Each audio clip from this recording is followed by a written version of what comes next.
सूरत हाल जो है वो काफ़ी गर्म चल रही है। इसी हवाले से आज स्टूडियो में हमारे साथ मौजूद हैं मुस्लिम लीग नून के सीनियर रहनुमा हारून अंजुम साहब। आपको वेलकम करता हूँ अपने शो में। उनके साथ साथ सीनियर सहाफ़ी फिदाउल्लाह चौधरी, आपको भी वेलकम करता हूँ अपने शो में। हारून भाई, ये बताइएगा, इस वक्त ऊँट किस करवट बैठ रहा है? बुज़दार साहब जा चुके हैं, चौधरी साहब आ चुके हैं, लेकिन मुस्लिम लीग नून का कहना यह है कि हमजा साहब आ रहे हैं। जी, मियाँ मोहम्मद नवाज शरीफ साहब ने कल जो है बाज़ाब्ता तौर पर मियाँ हमजा शहबाज शरीफ को वज़ीर आला पंजाब के लिए तमाम अपोजिशन जमातों की तरफ से जो उम्मीदवार नामज़द किया है, तो इंशाअल्लाह ताला हमजा शहबाज शरीफ वज़ीर आला पंजाब होंगे। कल इसहाक डार साहब की जहांगीर तरीन साहब से लंदन में 2 घंटे मुलाकात हुई है और इसहाक डार साहब ने भी अनाउंस किया है कि जहांगीर तरीन ग्रुप की तरफ से भी जो है हमजा शहबाज शरीफ साहब की हमायत का ऐलान कर दिया। लेकिन उन्होंने बाकायदा तौर पे ऐलान तो नहीं किया, ना ओन चौधरी साहब ने ऐलान किया है कोई, ना बाकी दीगर अलीम खान साहब ने। वो देखें, बुनियादी तौर पर फैसला हो गया है, वो आज इजलास की कार्रवाई हो रही है, पंजाब असम्बली का आज इजलास हो रहा है और उसमें जो है ना वो प्रोसेस का बाकायदा आगाज हो गया है। तो इंशाअल्लाह ताला कल या परसों जो है वजीर आला पंजाब के लिए पंजाब असम्बली में वोटिंग होगी और इंशाअल्लाह ताला मियाँ मोहम्मद शहबाज शरीफ वजीर आला पंजाब होंगे। तो सब क्या कहेंगे आप, किस करवट बैठता देख रहे हैं ऊँट को? आपके हमजा शहबाज आ रहे हैं एज ए सीएम पंजाब? या देखें, जो अब तक की इतलात हैं उसके मुताबिक तो चीजें अभी कंफर्म नहीं कि किस तरफ जा रही हैं, क्योंकि अपोजिशन तो यही क्लेम कर रही है कि हम जो है इसको हमजा शहबाज को एज ए सीएम लेके आएंगे या शहबाज शरीफ को एज ए पीएम लेके आएंगे, लेकिन एक्चुअल फैसला होगा जब वोटिंग होगी। क्योंकि जो पीटीआई है वो बहुत पुरअतमाद है अभी तक कि जी कि हम जो है ना वोटिंग में क्लियर हो जाएंगे। जो इमरान खान है एतमाद का वोट ले जाएंगे, ये अपनी काउंटिंग पूरी नहीं कर सकेंगे, क्योंकि अगर दोनों तरफ से देखा जाए तो जो डिफरेंट फैक्टर्स इस पे कर रहे हैं। क्योंकि एक तरफ अभी तक जहांगीर तरीन ने अभी अनाउंस नहीं किया, उसके बाद अलीम खान ने अनाउंस नहीं किया, उसके बाद क्योंकि आफ्टर ये लोग काफ लीग के इत्तेहादी हैं।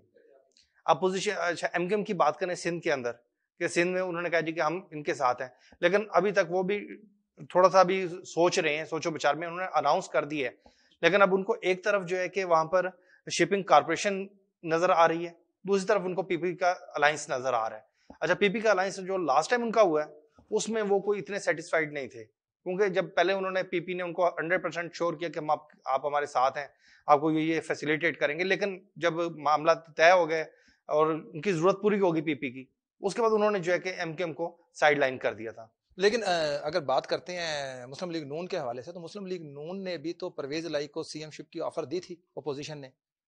लेकिन अभी उसके अंदर जो बेसिक देखने की बात है, क्योंकि अभी तक काफ लीग हमेशा रनिंग गवर्नमेंट के साथ ही लोग ज्यादा अटैच होते हैं। तो अब आप ये देखेंगे पीपी के दौर में भी जब पीपी को जरूरत पड़ी थी तो उन्होंने परवेज लाई को जो है कि डिप्टी वजीर आजम का दौर दे दिया था। बिल्कुल, ये पॉलिटिकल कंप्रोमाइजेस होते हैं, वो चलते रहते हैं, जहां पर किसी को भी ओबलाइज किया जाता है और उसके अगेंस्ट चीजें फेवरेबल चल जाती हैं।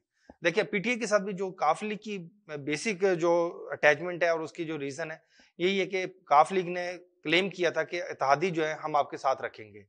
उसके अंदर एमकेएम भी है, अलीम खान भी है, जहांगीर तरीन भी है, तो ये सब लोग साथ होंगे तो चीजें काफ लीग को भी पीटीआई सपोर्ट करेगी।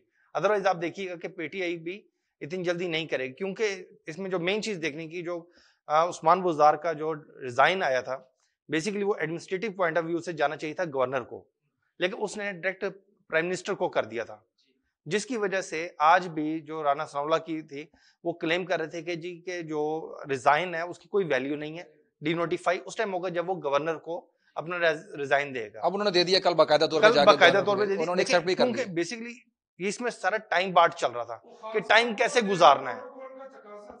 नहीं, आप जो कह रहे हैं, क्या लगता है कि पीटीआई से अगर ये महंगाई, ये चीजें कंट्रोल नहीं हो पाई जो उनका मैनिफेस्टो था, तो क्या आपको लग रहा है 3 साल तो पहले भी आपकी हुकूमत रह चुकी है, महंगाई उस वक्त भी हुई, चीजें उस वक्त भी ऐसे थी, क्या लगता है आपको कि अब हमजा शहबाज सीएम बनेगा पंजाब का या शहबाज शरीफ पीएम बनेंगे तो ये चीजें मैनेज हो जाएंगी अब गवर्नमेंट? नहीं, देखें, बात ये होती है कि जो आपका सरबराह मुमलिकत होता है या सूबे का जो वजीर आला होता है उसकी डायरेक्शन और सिमत होती है।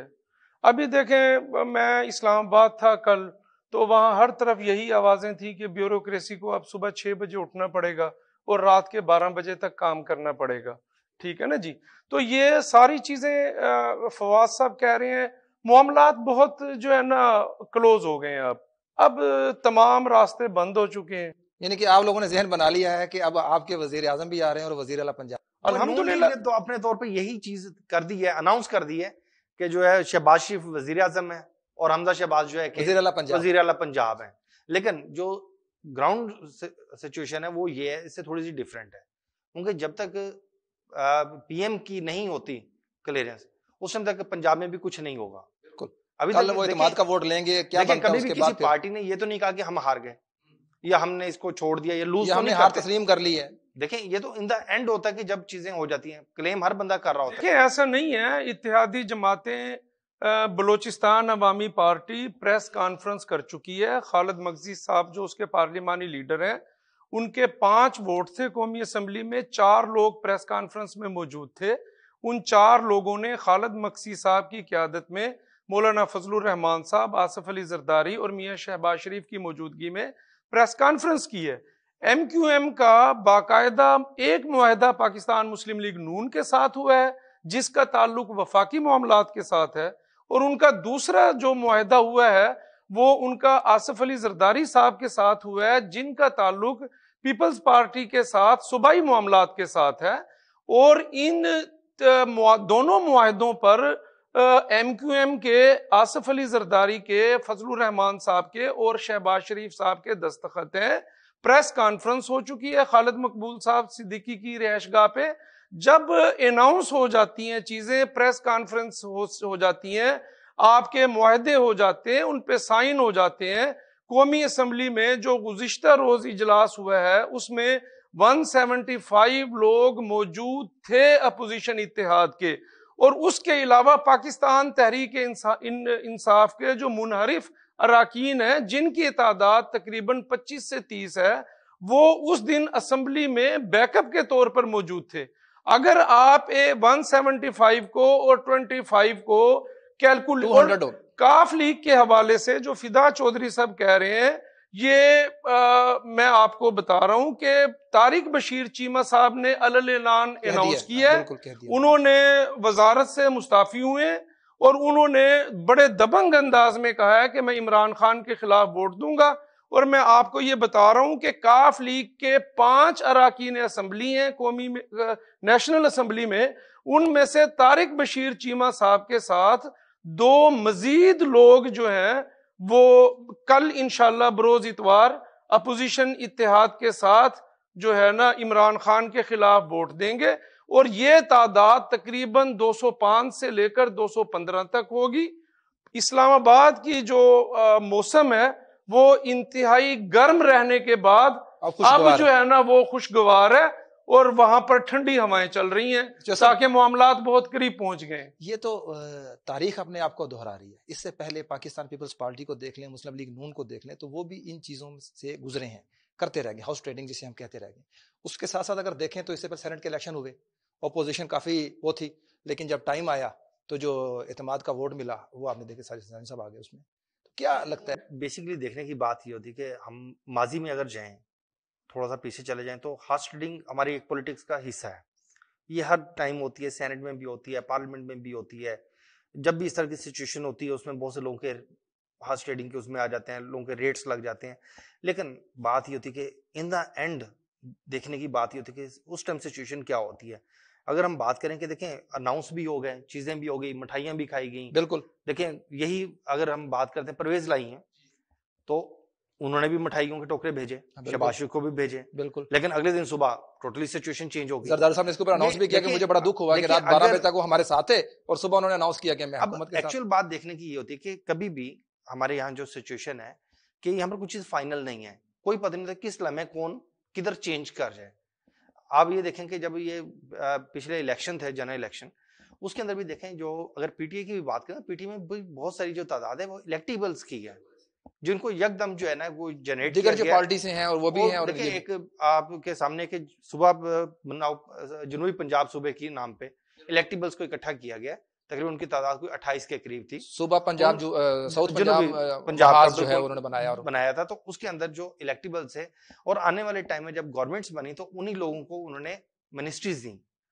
अब बात ये कि देखें आखिर वो जो 28 लोग थे वो कौन थे, वो किन के कहने पे जा रहे थे, तो सोचने की बात है हमारे लिए। देखिए अगर हम इसको बिल्कुल देखें कि बगैर पार्टी के साथ या किसी के साथ कतई नजर होके कि मेरी अटैचमेंट किसके साथ है। तो हमारे यहाँ जो सिचुएशन है वो with in night, with in hours change होती है, चेंज हो जाती है। और आप ये नहीं कह सकते कि यानी कि हतमी फैसले यहाँ पर यही जरदारी साहब हैं जो आज कह रहे हैं कि इनका हमारे साथ अलायंस हो गया। तो उन्होंने ही एक टाइम पे कहा था कि ये जो हमने मुआहिदा किया ये कोई कुरानी सहीफे या वो नहीं है कि जिसको हम पाबंद हैं, बिल्कुल ये चेंज होते हैं वक्त के साथ, चेंज होते रहते हैं। तो ऐसे ही जब सिचुएशन चल रही होती है, और बड़ी क्रूशियल सिचुएशन है ये हमारे नेशनल लेवल के ऊपर, कि आज भी आप देखें कि गवर्नमेंट अपनी जगह आज भी पुरअतमाद है, अपोजिशन अपनी जगह है, और अगर आप इन सब चीजों को एक राउंड में करके देखें तो ये सब जो है एक दूसरे से गारंटियां मांग रहे हैं एक दूसरे की। बिल्कुल ऐसी। लेकिन जरदारी साहब की गारंटी फजलुर रहमान से मांगी जा रही है, शहबाज शरीफ की गारंटी जरदारी से मांगी जा रही है। यार ये वही लोग हैं जो आपस में एक दूसरे को खींचने वाले थे, उनको घसीटने वाले थे, सड़कों पे घसीटने वाले थे, और आज वो यही लोग हैं ना, इत्तेहादी बने हुए, एक दूसरे इत्तेहादी बने हुए। बिल्कुल। और उनकी गारंटियां यहीं से आपस बात में शुरू करेंगे। नाज़रीन, यह वक्त हुआ एक शॉर्ट ब्रेक का, वापस आते हैं ब्रेक के बाद, दोबारा यहीं से गुफ्तगू का आगाज करेंगे।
डीजी खान में जो तरक्याती काम हमने देखा है, क्या कहेंगे इसके ऊपर? सरदार उस्मान खान ने इक़्तिदार में आके पूरे पंजाब और स्पेशली राजनपुर डीजी खान को फोकस किया। एन न्यूज़ जो यहाँ बड़ा अच्छा शहर के लिए है, लोकल न्यूज़ के लिए बड़ी पॉजिटिव न्यूज़ देने के लिए भी शहर के लिए ओवरऑल एक अच्छी चीज़ है ये। मैं भी इनको यहाँ नवा दफ्तर बनाने पे मुबारकबाद पेश करता हूँ।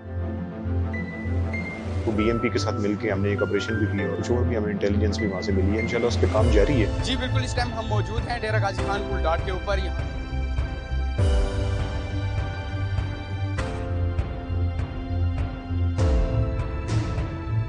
पेट्रोलिंग भी की जा रही है, चैनल सूबाई चेक पोस्ट हैं उनके ऊपर चेकिंग मजीद मुअस्सर की जा रही है। डीजी खान में फर्स्ट टाइम इतने बड़े बड़े प्रोजेक्ट्स दिए हैं। कार्डियोलॉजी को विजिट किया होगा, हमारा मदर एंड चाइल्ड है।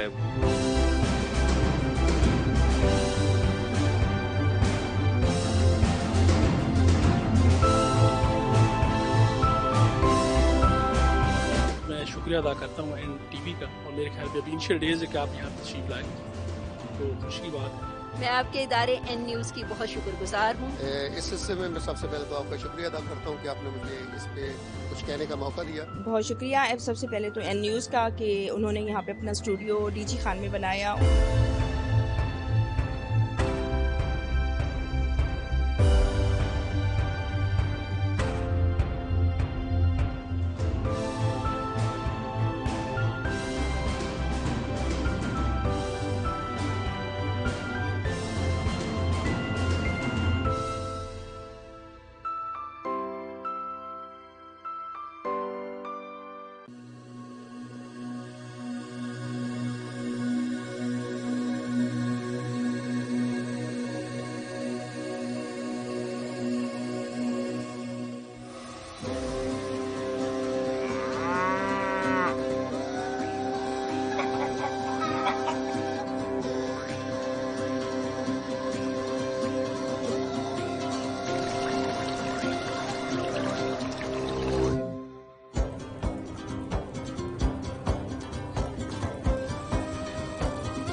वेलकम बैक नाजरीन। बात हो रही थी मुस्लिम लीग नून के हवाले से। इस वक्त मौजूदा जो सियासी सूरत हाल है, हमारे पाकिस्तान का सियासत का जो माहौल है वो काफ़ी गर्म है।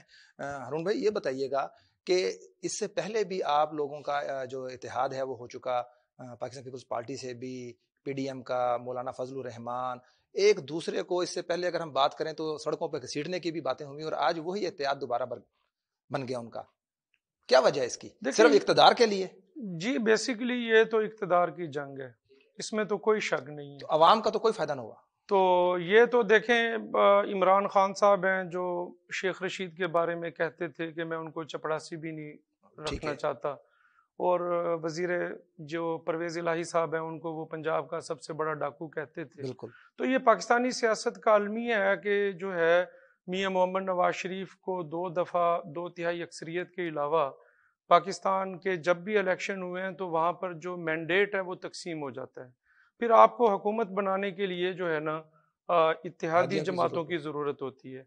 अब देखें, इमरान खान साहब के लिए भी पिछले 3 साल में जो सबसे ज़्यादा उनको मुश्किलात थी वो यही थी कि मुसलसल उनको इक़्तिदार को अपने बचाने के लिए, उसको महफूज रखने के लिए वो 4 सीटों पर उनकी हुकूमत खड़ी रही। और अब देखें कि MQM और काफ लीग या कोई भी एक पार्टी, बलूचिस्तान अवामी पार्टी, थोड़ा सा उनसे जो है ना उसने डिफ़र किया है तो वो तहरीक अदम एतमाद पेश हो गई है। तो ये पाकिस्तानी सियासत का अलमिया है। और अभी भी जो है ना पाकिस्तानी कौम को भी ये थोड़ा सा जो है ना अपना हक़ राय दही इस्तेमाल करते हुए थोड़ा सा ये कि जिसको भी वो वोट देना चाहें वो भरपूर कुव्वत के साथ किसी भी पार्टी को इक़्तिदार में लेके आएँ, वो भरपूर कुव्वत के साथ लेके आएँ, ताकि उनको वो देखिए, हमारी हुकूमतों के 5 साल 3 साल, पाकिस्तान की बदकिस्मती है कि 72 साल तारीख में पाकिस्तान का एक वजीर आज़म भी, वो मियां मोहम्मद नवाज शरीफ हो, वो यूसुफ रजा गिलानी हो, वो इमरान खान हो, कोई भी वजीर आज़म 72 साल में जो है ना वो अपना वक्त नहीं पूरा कर सका। 3 साल 3.5 साल जो है ना गुजरते हैं और वो चीज़ें जो है ना वो ख़राब होना शुरू होती हैं, और फिर जो है ना वो अल्टीमेटली जो उसका नुकसान होता है वो हमारी आवाम को होता है, हमारे मुल्क को होता है। क्योंकि जब हमारे खारजा पॉलिसी में, हमारे मुआशी अमूर में, हमारे जो मुल्क की जो पॉलिसीज़ हैं उसमें जब तसलसल नहीं होगा ना तो मुल्क जो है ना वो तरक्की नहीं कर सकेगा। क्या हारून साहब आपको लगता है कि मुस्लिम लीग नून अगर हुकूमत में आ जाती है, जो महंगाई इस वक्त है, गरीब आवाम का जीना दोबर है, पेट्रोल देख लें या 150 प्लस है, क्या इन चीज़ों को मैनेज कर पाएगी? सर देखें, पाकिस्तान मुस्लिम लीग नून की तारीख है कि वो मियां मोहम्मद नवाज शरीफ साहब 2 दफ़ा इक़्तिदार में रहे हैं, तो वो उन्होंने अवाम को रिलीफ दिया है, प्रोजेक्ट्स उन्होंने किए हैं। लेकिन उसके अगेंस्ट जो उन्होंने बाहर से जो देखिए वो तमाम हुकूमतें हैं वो कर्ज लेती हैं। इमरान खान साहब की हुकूमत ने भी, वो कहते थे कि अगर मैं IMF के पास जाऊं तो मैं खुदकुशी कर लूंगा, लेकिन वो अल्टीमेटली जब रियासत की और हुकूमत की और मुल्क की ज़रूरत होती है तो फिर आपको कर्जे भी लेने पड़ते हैं। तो क्योंकि हम बुनियादी तौर पर, कब तक हमारा मुल्क चलेगा सर? ये देखें, ये अभी भी मैं आपको ये जो है ना अपनी एक सियासी तज़किया बता रहा हूँ कि ये जो तहरीक अदम एतमाद है ना, जिसमें अपोजिशन जमातों का ये अलाइंस हुआ है ना, बेसिकली इंशाअल्लाह ताला ये मिसाक पाकिस्तान का जरिया बनेगा।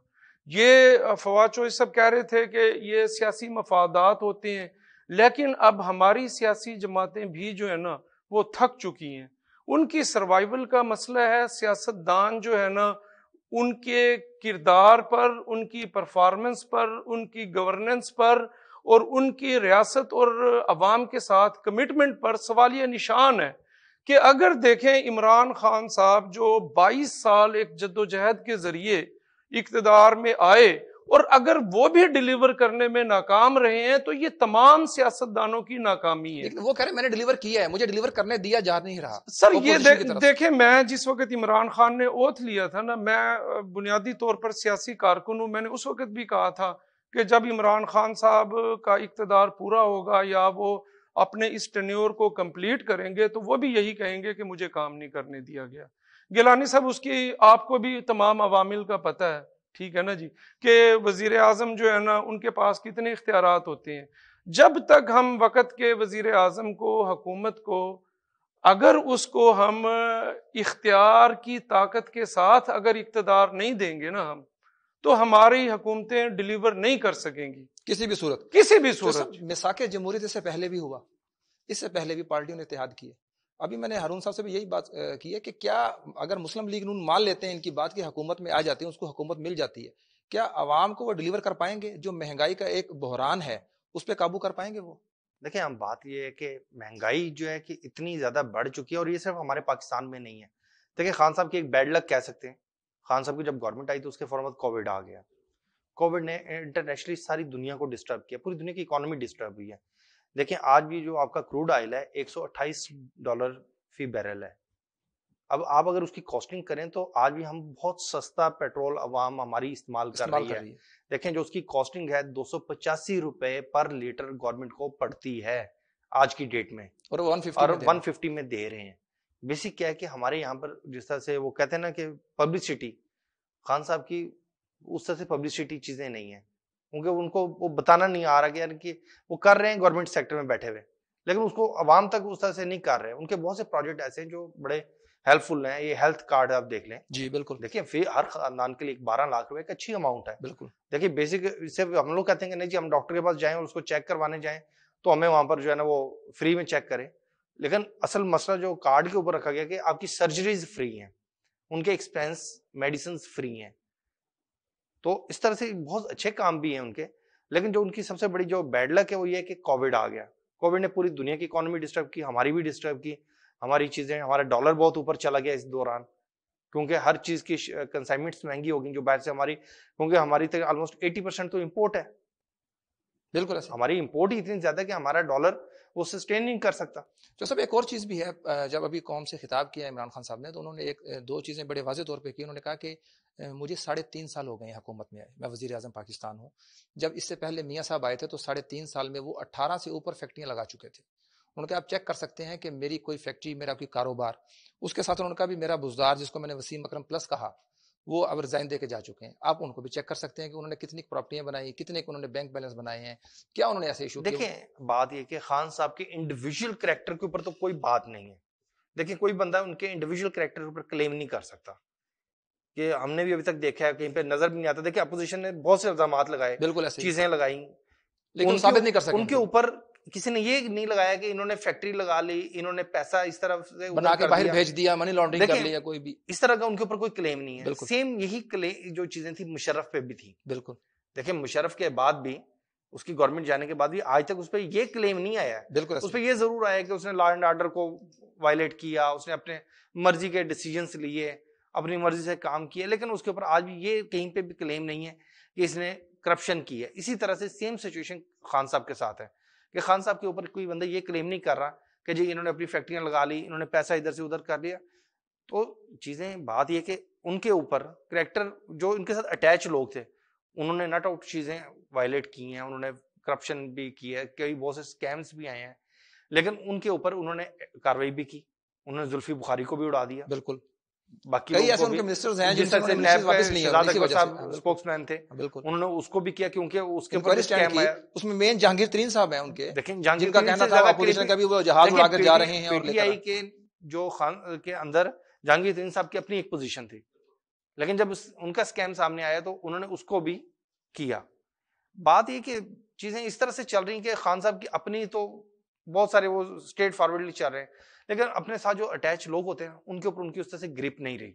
अभी 2 दिन पहले हमारे पास स्टूडियो में मौजूद थे उनके जो मुनव्वर फरकान है, मुल्तान से ही है, अहमद हसन डेढ़ साहब, उनका भी कहना यह था कि खान साहब से किसी को कोई शिकायत नहीं है, हमें भी शिकायत नहीं है, लेकिन उनके साथ जो उनके सबॉर्डिनेट्स हैं, टीम है, हमें उनसे शिकायत है। देखिए क्यों, अच्छा हमारे यहाँ सबसे बड़ा एक मसला है, हमने बड़ा करीब से देखा है कि हम आज भी यही चीज समझते हैं कि जी कि जिस तरह से आज एक आदमी हमारे साथ बैठा हुआ है, जलसों में आ रहा है, हम उसका मिल रहे हैं, कल को जो प्राइम मिनिस्टर बनेगा ना तो हम फिर भी उसका उसी तरह से मिले, हमारी वही उसके साथ एक्सेस लेवल हो। देखिए हमें अच्छी तरह याद है कि जब मुल्तान में गिलानी साहब बने, गिलानी साहब इलेक्शन में और बाकी जगहों पे बड़ा आवाम के साथ हर जगह बैठना, चौकों में बैठ जाना, अच्छा लेकिन जैसे ही वो प्राइम मिनिस्टर बने उनका प्रोटोकॉल डिफरेंट हो गया। देखिए आपको पता होगा कि प्राइम मिनिस्टर का जो है कि 500 जो मीटर्स का जो रेडियस होता है उसके अंदर उसको बगैर एक्सेस के बंदा प्राइम मिनिस्टर के करीब नहीं जा सकता, लेकिन हम क्या समझते हैं कि नहीं जी वो जिस तरह से आज से पहले थे वो वैसे हमें मिले। अच्छा, उनके स्केड्यूल्स बहुत टाइट होते हैं। अभी अमेज़न डेट साहब से जो बात हो रही थी, आप बात करें, वो भी यही बात एक्सेप्ट भी करते हैं, लेकिन वो साथ में ये भी कहते हैं जी हमें नहीं मिलते, हमें नहीं उस तरह से टाइम देते। देखिए, क्योंकि उस सीट के अपने प्रोटोकॉल्स हैं। अच्छा, मियां साहब के साथ जब थे प्राइम मिनिस्टर, काफी मुस्लिम लीग नून के ऐसे यही होता था। बिल्कुल ऐसे ही। केजी के वो मियां साहब टाइम नहीं देते। बिल्कुल। अच्छा जी, शहबाज शरीफ साहब टाइम नहीं देते। बिल्कुल। देखिए, ये हर दौर में होता है, लेकिन हम क्या समझ रहे होते हैं कि टाइम एक ही चल रहा है। उस प्लान चेंज होता है जब आपकी सीट आती है, डेजिग्नेशन आता है, उसके साथ बहुत सी चीजें अटैच हो जाती हैं, आपके प्रोटोकॉल्स वगैरह चेंज हो जाते हैं, उनको फॉलो करना पड़ता है। वो अच्छा, वो खान साहब नहीं कर रहे होते, वो उसका सिस्टम कर रहा होता है। बिल्कुल। तो क्योंकि देखिए, अभी एक खान साहब हैं, उनका एक दिन का जो स्केड्यूल है वो तय करने वाले 10 डिपार्टमेंट हैं कि किसके साथ उन्होंने इंटरनेशनल लेवल पे मीटिंग करनी है, किसके साथ लोकल करनी है, किसके साथ क्या करना है। अच्छा, वो चाहने के बावजूद भी नहीं कर सकते। बिल्कुल ऐसे। तो हम लोग इस चीज को एक्सेप्ट नहीं करते। हमें समझना चाहिए इन चीजों को। क्या कहेंगे हारून भाई इस बारे में? आपके मुस्लिम लीग नून के ऊपर जो करप्शन के चार्जेस लगे, खान साहब की हुकूमत को 3.5 साल हो सकता है, आपकी बात मान लेते हैं कि वो जा रहे हैं, कल एतमाद का वोट हासिल नहीं कर सकेंगे, उनके ऊपर कोई ऐसे चार्जेस नहीं लगे, लेकिन मुस्लिम लीग नून की 3 दफा हुकूमत रह गई, शहबाज शरीफ साहब के ऊपर भी लगे, मियां साहब के ऊपर भी लगे, क्या कहेंगे इसके ऊपर? खान साहब के ऊपर आज दिन तक कोई ऐसा एलिगेशन नहीं है। देखिए, अभी तो खान साहब आज वजीर आजम है, ठीक है, तो इंशाअल्लाह ताला जब कल नहीं होंगे या उसके बाद फिर आपको पता चलेगा ना कि होश रूबा जो स्कैंडल सामने आएंगे। हमारे नाज़रीन को कुछ बता दें जो आपके नोटिस में हो भी। हाँ, तो नोटिस में बहुत कुछ है, लेकिन अभी जो है आप थोड़ा इंतजार करें, और मेरा ख्याल है कि शायद ही पाकिस्तान की तारीख का कोई आने वाला दिन ऐसा हो, कमिंग डेज, जब ये कल इंशाअल्लाह ताला वजीर आजम नहीं रहेंगे, और फिर आप मुसलसल देखेंगे, खास तौर पर उस्मान बुज़दार साहब। अभी देखें, कल इमरान खान साहब ने एक इंटरव्यू दी है, उसमें उन्होंने इस चीज़ का एतराफ़ किया है कि मैं मुसलसल 3.5 साल जो है वो पाकिस्तान मुस्लिम लीग नून और अपोजिशन जमातों के जो रहनुमा हैं उनके ख़िलाफ़ मैं जो है ना किसी किस्म की जो है ना वो एविडेंस या उनको सज़ाएं दिलवाने या जो है उनके ख़िलाफ़ किसी भी किस्म की करप्शन प्रूफ करने में नाकाम रहा हूँ। और इसका मलबा उन्होंने हमारे जो है ना वो जुडिशनल सिस्टम पे डाला है। अभी आप देखें, वो फराह खान का एक मामला चल रहा है, वो अमेरिका सुनने में आ रहा है कि वो आसन जमील गुज्जर साहब और फराह खान जो हमारी खातून अव्वल हैं उनके जो है ना इंतहाई करीब हैं। तो ये आप देखें, जब 2-4 दिन की बात है, तो फिर जिस तरह मियां मोहम्मद नवाज शरीफ साहब इक़्तिदार, देखें जब इक़्तिदार से अलहदा होते हैं तो फिर लोग बोलते हैं।